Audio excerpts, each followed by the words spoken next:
today's rather an auspicious day Rishaad. for Bitcoin itself. Tell us what halving is and why it happens. Certainly, Rishaad. So the number of Bitcoins entering circulation every 10 minutes was reduced by half earlier this morning. It's a milestone that occurs every 4 years, and it's happened twice before in Bitcoin's short 11-year existence. Now, some argue that because of Bitcoin's finite supply and one that is reducing the amount of Bitcoin entering the market over time, that it's a deflationary currency. Very, very contrasting from a debt-based inflationary money, which largely creates a treadmill economy, if you wish, and pushes assets up the wealth inequality ladder. And that's what we're witnessing just now. That was today's event. So, Dave, what does it mean for prices looking ahead, in your view? I mean, Bitcoin definitely is volatile. It's been volatile ever since it's first come into mainstream adoption. But the reality is that a lot of people consider Bitcoin to be a social experiment. Now, given how battle-scarred Bitcoin is, having survived every test thrown at it to date, I'm not so sure you can still call it as such. We're seeing at OSL, we are seeing a lot of interest from accredited investors. We're seeing a lot of interest from traditional finance. I think one or two of the many reasons why we haven't seen wider adoption from traditional finance is twofold, Rishaad. One is the lack of regulatory clarity, but we're now seeing innovative regulation coming into effect globally, notwithstanding both Hong Kong and in Singapore. And secondly, a lack of quality custodians. I'll be the first to admit that this sector doesn't have the best reputation when it comes to managing client funds. However, what we're seeing now is a number of participants that are maturing in this space, such as OSL, who are providing insured and audited custodian services. It provides the level of security and confidence that a traditional custodian would. Dave, let's pick up on prices. We see Bitcoin close to 9,000, but still about 50% off the all-time highs we saw back in, 2017. Will it test those levels again? Will it go higher? What's your predictions? For sure. If you look at, so if we zoom out a little bit first, yes, Bitcoin earlier in March did have its second largest drop in its history. But the reality is that Bitcoin is extremely volatile. But the fact remains that Bitcoin was the best performing asset or best performing investment of the decade, and actually is still one of the best performing investments in 2020 to date. Some argue that whether Bitcoin is uncorrelated or whether it's a store of value. If we look at empirical data over the last 10 years, Bitcoin has been largely uncorrelated with equities, fixed income, and oil and others. There's definitely a thesis that Bitcoin is a hedge against a declining global economy. And it should be noted that, investors, whilst they still choose to ignore it, we're finding that there's a growing interest, and it's very hard to ignore given the factual investment history and performance to date.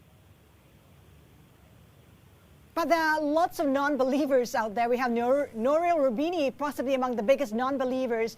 He calls it, the mother and father of all scams, and he takes issue with the security of Bitcoin. He says there's a lack of security. What's your response to that?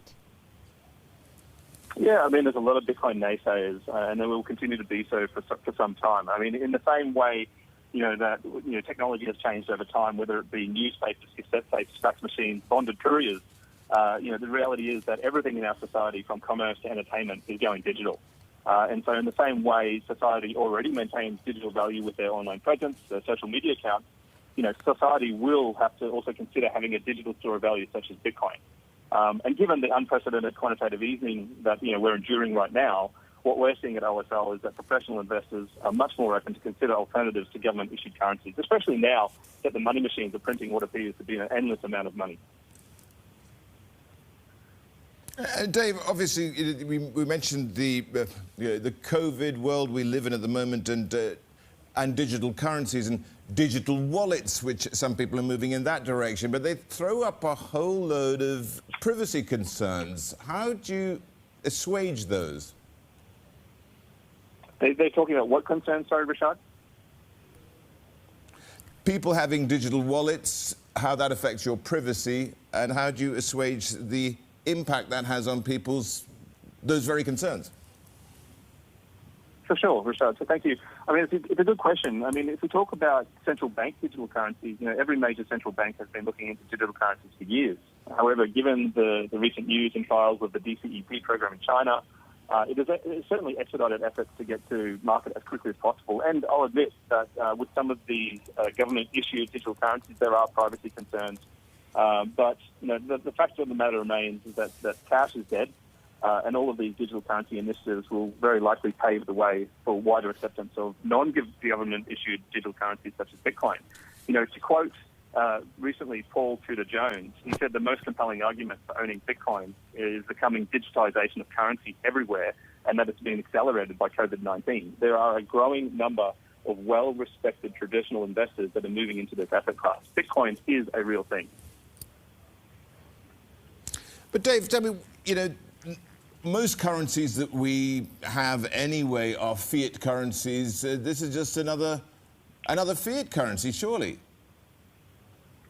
Well, it's not at all, Rishaad. I mean, if you look at what's happening right now with the exceptional quantitative easing from central banks, it's leading to a growing number of investors to consider Bitcoin as a hedge against their existing portfolios and a hedge against inflation. I think at the moment, when we say, is it just another fiat currency? Not at all. By its very nature of it being limited in supply, that it's, some could argue that it is a deflationary currency. So it's extremely different from a government-issued currency where endless money printing can take place. And that's one of the main reasons we're seeing so many professional accredited investors at OSL actually come to us and start to consider this as to get exposure into this asset class. Dave, apart from Bitcoin, are there other cryptocurrencies that are standing out to you? It's going to be an interesting future. Obviously, Bitcoin was the first decentralized blockchain currency that came into inception in 2009. It has that first mover advantage. It has that network effect.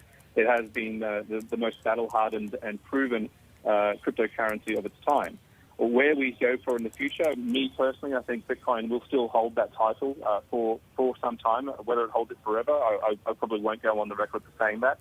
But we're actually seeing, just the fact that we're seeing such a wider push towards digital currencies. We also anticipate this year we will see security tokens come into effect. The ability to tokenize commodities, equities, and other investments on a blockchain, which will have an enormous amount of benefits for both consumers alike.